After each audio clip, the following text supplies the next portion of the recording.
બીજી જગ્યાએ દિવાળી પછી નવું વર્ષ ઉજવાય છે, જ્યારે કચ્છમાં નવું વર્ષ અષાઢી બીજના દિવસે ઉજવાય છે।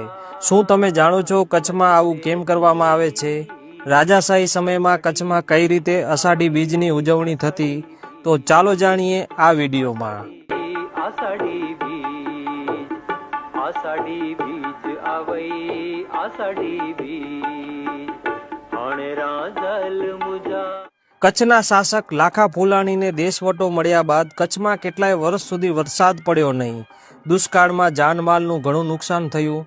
લાખો જ્યારે ફરી કચ્છમાં પગ મૂકે છે ત્યારે અનરાધાર વરસાદ વરસે છે, ચોમેર લીલોતરી છવાઈ જાય છે।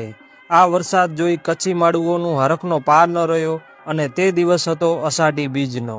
કહેવાય છે કે અષાઢી બીજના દિવસે જ ગરીબનાથ બાપુ દ્વારા રાયધણજીને કચ્છની ગાદી મળવાના આશીર્વાદ અપાયા હતા। કચ્છમાં ચંદ્રનું ઘણું મહત્વ છે। કચ્છમાં દિવસ, મહિના અને સમયની ગણતરી ચંદ્ર ઉપર આધારિત હતી। કચ્છ દરબારના કર્મચારીઓને પગાર પણ બીજના દિવસે જ ચૂકવાતો હતો। કચ્છી માડુઓ હાથમાં પાંચિયું રાખીને શ્રદ્ધાથી ચંદ્રના દર્શન કરતા। કચ્છના રાજ્ય ચિહ્નમાં પણ ચંદ્ર જોઈ શકાય છે। અષાઢી બીજના દિવસે હમીર સરોવરના કાંઠે 17 તોપોની સલામી અપાતી।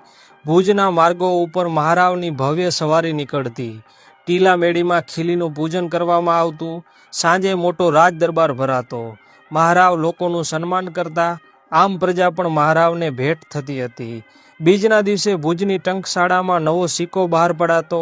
ઈસવીસન 1903માં મહારાવ ખેંગારજી ત્રીજાએ કચ્છી પંચાંગ શરૂ કરાવ્યું, જે આજે પણ અષાઢી બીજના દિવસે બહાર પડે છે। આમ રાજાશાહીના સમયમાં મંદિરોમાં ઝાલરથી શરૂ થતો બીજનો ઉત્સવ મોડી સાંજે મસ્જિદોમાં પોકારાતી બાંગોથી પૂરો થતો।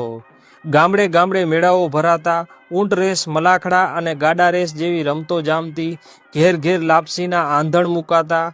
માલધારીઓ પશુઓની ખરીદી કરતા, તો દરિયા ખેડૂઓ વહાણોની પૂજા કરતા। ગામને પાદર પાડિયાઓનું પૂજન થતું। સગાઈ સંબંધો થતા, તેમજ નવી ખરીદી માટે મુહૂર્ત પણ કરવામાં આવતું। કચ્છથી ચંદ્રવંશી જાડેજા ભાયા તો નવાનગરમાં ગયા અને હાલાર વસાવ્યો। ત્યાં પણ નવા વર્ષની ઉજવણી અષાઢી બીજના દિવસે જ કરવામાં આવે છે। કચ્છમાં એક સરખા ભાવથી દરેક જ્ઞાતિમાં અષાઢી બીજની ઉજવણી થાય છે। તેમજ બોમ્બેથી લઈને કચ્છી માળું જ્યાં જ્યાં પણ પરદેશમાં રહે છે, તેઓ અષાઢી બીજના દિવસે ભેગા મળીને નૂતન વર્ષની ઉજવણી અચૂક કરે છે। છેલ્લે અમૃત ઘાયલની 4 પંક્તિઓ કચ્છ માટે કહું છું, એ પહેલાં વિડીયો શેર કરવાનું ભૂલશો નહીં। સ્નેહનું પાણી, સૂરનું પાણી, પોતના પ્રચંડ પૂરનું પાણી, હસતું રમતું રણમાં દીઠું સત અને સિંદૂરનું પાણી, વાહરે ઘાયલ કચ્છનું પાણી।